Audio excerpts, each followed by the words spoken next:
timbul bertanya-tanya, apa sih itu sistem pertahanan tubuh? Assalamualaikum warahmatullahi wabarakatuh.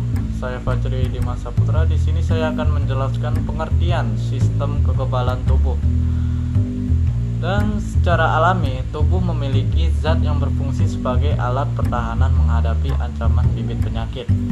Banyak cara tubuh melakukan pertahanan, dan semua cara disebut kekebalan atau imunitas. Kekebalan tubuh berkaitan dengan zat asing yang masuk dan zat anti yang melawannya. Kekebalan tubuh atau imunitas merupakan reaksi tubuh terhadap zat asing yang masuk.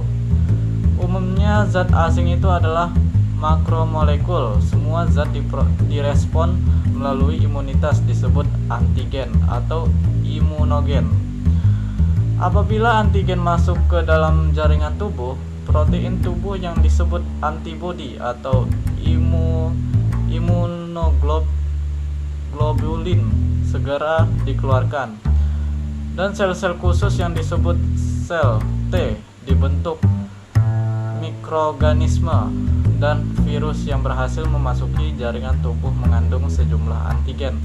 Kemudian terjadi respon imunisasi untuk mencegah dan mengendalikan munculnya penyakit. 1. Mempertahankan tubuh dari patogen invasi. Kedua, melindungi tubuh terhadap suatu agen dari lingkungan eksternal yang berasal dari tumbuhan dan hewan makanan tertentu. Ketiga, menyingkirkan sel-sel yang sudah rusak akibat suatu penyakit atau cedera. Keempat, mengenali dan menghancurkan sel abnormal seperti kanker. Yang pertama, pertahanan fisik, kimia, dan mekanis terhadap agen. Infeksi kulit yang sehat dan utuh menjadi garis pertahanan pertama terhadap antigen. Membran mukosa yang melapisi permukaan bagian dalam tubuh, menyekresi mukus sehingga dapat merangkap antigen, serta menutup jalan masuk ke sel epitel. Saluran tubuh yang mengandung zat kimia antimikroba. Zat kimia ini membentuk lingkungan buruk bagi beberapa mikroorganisme. Pembiasan oleh air mata, salivan, dan urin berperan juga dalam melindungi terhadap infeksi dan mengandung enzim lisosim. Yang kedua, fagositosis merupakan garis pertahanan kedua bagi tubuh melalui proses penelanan dan pencernaan mikroorganisme dan toksin yang berhasil masuk ke dalam tubuh. Proses ini dilakukan oleh neutrofil dan makrofag yang bergerak secara kemotaksis. Makrofag dibedakan menjadi makrofag jaringan ikat, makrofag dan prekursornya, dan sistem makrofag mononukleus. Yang ketiga, inflamasi. Inflamasi adalah reaksi lokal jaringan terhadap infeksi atau cedera yang ditandai dengan kemerahan, panas, membengkakkan, nyeri, dan kehilangan fungsi. Tujuannya untuk membawa fagosit dan protein plasma ke jaringan yang terinfeksi untuk mengisolasi, menghancurkan agen penyerang, membersihkan debris, serta mempersiapkan penyembuhan dan perbaikan jaringan. Yang keempat, zat antimikroba spesifik. Zat antimikroba terdiri dari interferon, yaitu protein antivirus yang berfungsi menghalangi multiplikasi virus, dan komplement, yaitu protein plasma yang tidak aktif dan dapat diaktifkan oleh berbagai bahan dari antigen. Yang pertama, komponen respon imunitas spesifik antigen.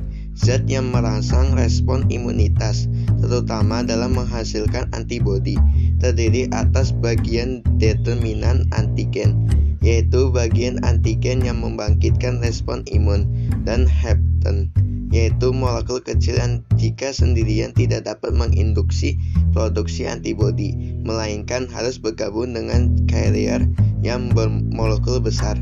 Antibodi protein larut yang dihasilkan oleh sistem imunitas sebagai respon terhadap keberadaan antigen dan akan bereaksi dengan antigen tersebut merupakan protein plasma yang disebut imunoglobulin yang terdiri atas 5 kelas, yaitu IgA, IgD, IgE, IgD, IgM.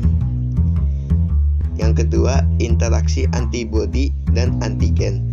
Yang A, fixasi komplement, yaitu aktivasi sistem komplement oleh antibodi. Jika terjadi infeksi, protein pertama dalam rangkaian protein komplement diaktifkan, memicu aktivasi protein-protein berikutnya. Hasilnya adalah virus dan sel-sel patogen mengalami lisis. Yang kedua, netralisis. Terjadi jika antibodi menutup sistem determinan antigen, sehingga antigen menjadi tidak berbahaya. Yang ketiga, aglutinasi. Terjadi jika antigen berupa materi partikel. Yang keempat, presivitasi, yaitu pengikatan silang molekul-molekul antigen yang terlarut dalam cairan tubuh. Yang ketiga, jenis imunitas atau kekebalan tubuh. Yang pertama, imunisasi aktif, diperoleh akibat kontak langsung dengan toksis atau patogen sehingga tubuh mampu memproduksi antibodi sendiri. Yang kedua, imunisasi pasif, jika antibodi satu individu dipindahkan ke individu lain. Yang keempat, sel-sel yang terlibat dalam respon imunitas. Yang pertama, sel B, berfungsi membentuk antibodi untuk melawan antigen. Sel B berdiferensiasi menjadi sel plasma dan sel memori. Yang kedua, sel T, yaitu sel darah putih yang mampu mengenali dan membedakan jenis antigen atau patogen spesifik. Saat mengenalan antigen, sel T berdiferensiasi menjadi sel T memori dan sel T efektor. Yang ketiga, makrofag adalah sel fagosit besar dalam jaringan yang berasal dari perkembangan sel darah putih, berfungsi menelan antigen atau bakteri untuk dihancurkan secara enzimatik. Yang keempat, sel pembunuh alami adalah sekumpulan limfosit non-T dan non-B yang bersifat sitotoksik. Yang kelima, mekanisme respon imunitas humoral. Antigen masuk ke tubuh akan dibawa ke liposit B.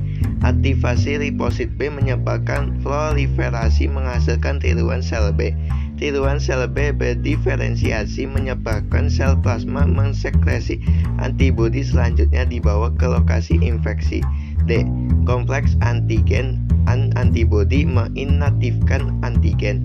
Tiruan sel B yang tidak berdiferensiasi menetap di jaringan limfoid dan menghasilkan sel B memori yang berfungsi dalam respon imunitas sekunder jika terjadi pancanan antigen yang sama secara berulang. 6. Mekanisme respon imunitas seluler. Yang pertama, ekstraseluler. Antigen ditelan makrofag yang mengandung fragmen protein peptida dari antigen tersebut. Makrofag membentuk molekul MCH kelas 1. MCH kelas 1 menangkap peptida antigen yang membawa permukaan serta memperlihatkan ke sel T penolong. Sel T penolong akan mengaktifasi makrofag untuk menghasilkan mikroorganisme yang ditelan. Yang kedua, intraseluler. Antigen menginfeksi sel tubuh. Sel tubuh membentuk MCH kelas 1. MCH kelas 1 menangkap peptidecilus dan membawa ke permukaan sel dan memperlihatkan sel T sitotoksik. CTL akan teraktivasi oleh kompleks MCH kelas 1, peptidevirus dan sel T penolong. CTL kemudian berdiferensiasi menjadi sel pembunuh aktif yang akan membunuh sel yang terinfeksi. CTL tidak akan berdiferensiasi menjadi sel memori yang berfungsi dalam respon imunitas sekunder. 1. Genetik, 2. Fisiologis, 3. Stres, 4. Usia, 5. Hormon, 6. Olahraga, 7. Tidur, 8. Nutrisi, 9. Pajanan zat berbahaya, 10. Racun tubuh, 11. Penggunaan obat-obatan. 1. Hipersensitivitas atau alergi, 2. Penyakit autoimun, 3. Imunodefisiensi. Nah, kalian jadi tahu kan apa itu sistem kekebalan tubuh? Berikan like jika kalian suka sama video ini. Sekian dan terima kasih.